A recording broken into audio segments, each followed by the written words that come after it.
Hi friends, this is Selvijong here. Welcome to my networking channel. Hope all are doing good. And today the topic I'm going to discuss about how we can configure inter-VLAN routing in a FortiGate firewall. So in my last video I shown you the inter-VLAN routing, the FortiGate firewall I connected to a non-manageable switch. So in this video I'm going to connect the FortiGate firewall to a manageable switch. It is a Cisco manageable switch to the FortiGate firewall.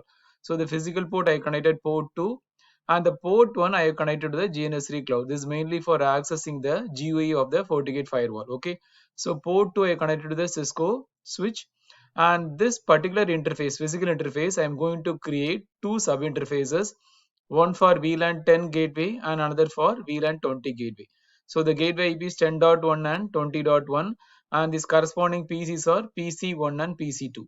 So the PC1 IP is 10.2 and PC2 IP is 20.2. So the first and foremost thing, first let us set the host name, then we'll configure the management IP. Okay. After that, through GUI, let us configure the VLAN 10 and VLAN 20 gateway. Then we'll go to the Cisco switch and configure the VLAN gateways. Okay.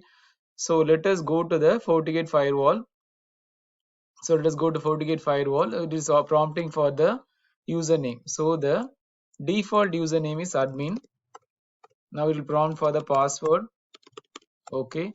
So now let us change the host name. Config system global is a command. Now set host name. It will change the host name. Okay. Port 1 and just do end. It will save the configuration to port 1. So now let us check the management interface. Now I'm going to configure the management interface port 1. I'm going to set an IP address 84.50. Okay. So let us go to the CLI mode. Config system interface edit port 1. Okay. Do a show. Now I'm going to change the mode to static mode and I'm going to set the IP. Okay. Set mode is static and set IP is 192.168.84.50 followed by the subnet mask. Okay. So now let us end the configuration, save the configuration, and let us view the configuration for port 1, interface configuration. So we have configured the first part, that is we have configured the GUI, this port 1. Now let us access the GUI via Chrome browser. So the IP we have set is 84.50 and the set mode we have changed it to static mode, and this is by default the ping and HTTP is already allowed. Okay.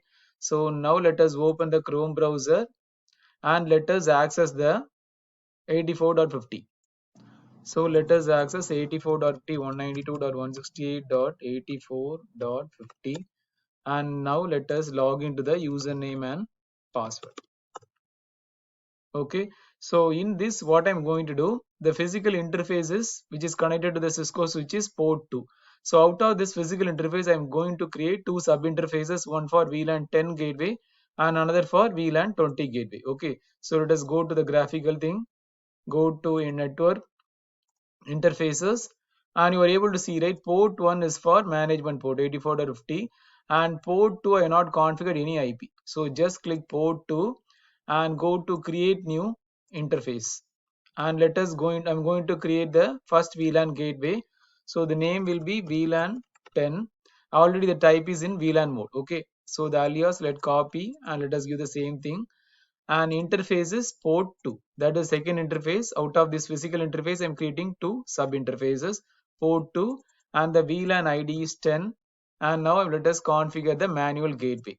So that is 192.168.10.1 slash 55.55.55.0. So this is the gateway for PC1 and let us enable the ping communication. Just click OK. Similar way, I'm going to create a second VLAN for the second PC gateway, that is 20.1 out of this physical interface. Okay, so go here, click port 2, create new interface. So VLAN 20, okay, and the alias is VLAN 20 and the type is VLAN. Interface will be port 2, VLAN ID is again 20. Okay, and now let us manually assign the VLAN gateway IP, that is 192.168.20.1 slash 55.55.55.0. Okay, so this is for the second gateway as per the architecture. I'm going creating the gateway only in the firewall for VLAN 10 and 20. So now let us enable the ping communication, click OK. So now let us view the configuration. Let us check the gateway. Let us check the gateway by pinging 10.1 and 20.1. So let us go to the CLI. So how to view the VLAN configuration is show system interface VLAN 10. It will show the VLAN configuration what we have done via GUI, and VLAN 20. So VLAN 20 is 20.1 and the communication is ping. So now let us check the ping communication. Execute ping 192.168.10.1. I am able to reach. And how about 20.1? So that also I am able to reach. So we have successfully configured the VLAN gateway in the FortiGate firewall. So now let us go to the Cisco switch. So Cisco switch, I am going to configure this port as a trunk port. This port is gigabit 0 by 0. This is 0 by 1. I am going to configure this in access port VLAN 10 and this will be in access port VLAN 20. Okay. So this port that is 0 by 0, I'm going to configure as a trunk port. Oh, let us go to this configuration, go to the Cisco switch and go to the first port. Okay. Just go enable, go to the configuration mode, interface gigabit 0 by 0.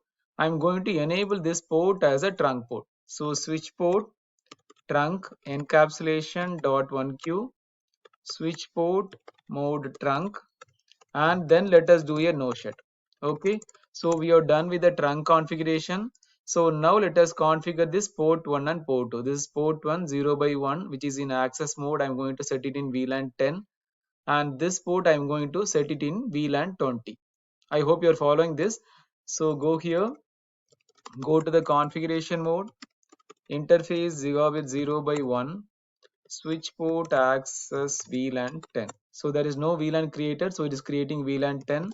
Do a no shut. So in the Cisco switch, I'm not necessary to create any VLAN gateway because already the gateway we created in a FortiGate firewall. So here I have to only enable the trunk and the access port. Okay. So I have enabled this access port for VLAN 10. Let us go to the second port.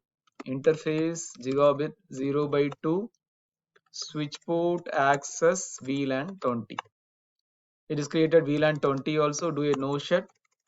So now what I'm going to do is, first we have configured the VLAN gateway, this port trunk port we have configured, and these two ports I configured as an access port in VLAN 10 and 20 respectively. So now let us go to PC1 and let us ping the individual gateway. So 10.1 and 20.1 let us ping. Okay, so go to PC1 and let us ping the gateway 192.168.10.1. I am able to reach 10.2 also. And what about 20.2? That is my second gateway. Still I am not able to reach. Similar way, let us check from PC2. So PC2 the IP is 20.2. Let us ping the PC2 gateway first, 20.1. So that I am able to reach. How about PC1? So PC1 still I am not able to reach, as we have to create the policy. Okay, so I have to create a policy for the inter-VLAN communication to occur in a FortiGate firewall. So because by default there is an implicit deny policy. So what we have to do, we have to override that thing and we have to create two policy. One policy for VLAN 10 to 20 communication and the second policy is for VLAN 20 to 10 communication. So let us access the GUI and go to policy and objects, click policy and objects, just click the IPv4 policy. Okay, and you will see that there is already a implicit deny policy. So I'm going to create the two rules for the allow communication from VLAN 10 to 20 and VLAN 20 to 10. Just go to create new and just name it as rule 1. Okay, so incoming interface is VLAN 10, outgoing is VLAN 20, and the shows would be VLAN 10 address. So you are able to see, right? This we have created first. This subnet we have created VLAN 10 address, and the destination should be VLAN 20 address, and the service should be, let us give it as all. Okay, this is for VLAN 10 to 20 communication. Click OK. So now I am going to create the second rule for VLAN 20 to 10. Okay, I hope you are following this. This is a rule. So rule 1 VLAN 10 to 20, and I set the action as accept. Okay, so just I overrided this rule, and now I'm going to create the second rule for VLAN 10 to 20 communication. So let us add the rule name as 2 VLAN 20, outgoing is VLAN 10. Okay, so now let us, and source is VLAN 20 address. Okay, so VLAN 20 address and destination is VLAN 10 address. I hope you are following this. VLAN 20 to 10 communication, schedule is always, and service will be, I'm going to say, enable all, and just click OK. So now you have successfully enabled the created two policy for VLAN 10 to 20 and VLAN 20 to 10 communication. So now let us check the inter-VLAN communication between PC1 and PC2. How we can check? By pinging the remote PC. Okay, so PC1, let us ping remote PC. I am able to do, and let us check the gateway also. I am able to do. Okay, so now let us check from PC2 to PC1. So 20.1 I am able to reach. How about 20.2? So that also I am able to reach, and let us ping PC1 IP address. So that is the thing. I'm able to now successfully enable the inter-VLAN communication, and I'm able to ping between PC1 and PC2. So this is how we can enable the inter-VLAN communication in a FortiGate firewall. So what are things we have done is, first we have enabled the management port, and we have set the management port IP address for accessing the GUI or the FortiGate firewall. And the second thing, I have created this physical interface, and out of this physical interface I have created two sub interfaces for VLAN 10 and 20. So this is a gateway for PC 1 and 2. That is second thing I have done. And third thing, we have configured the Cisco switch. Okay, so only three things I have done. This port I have configured as a trunk port, and this port I configured in VLAN 10 access port, and this is in access port VLAN 20. And finally, we have created two policy for enabling the inter VLAN communication. One for VLAN 10 to 20, and another policy for VLAN 20 to 10, VLAN 10. Okay, I hope you enjoy this video. Thanks for watching. Please subscribe for more videos. Thanks and have a wonderful day. Thank you.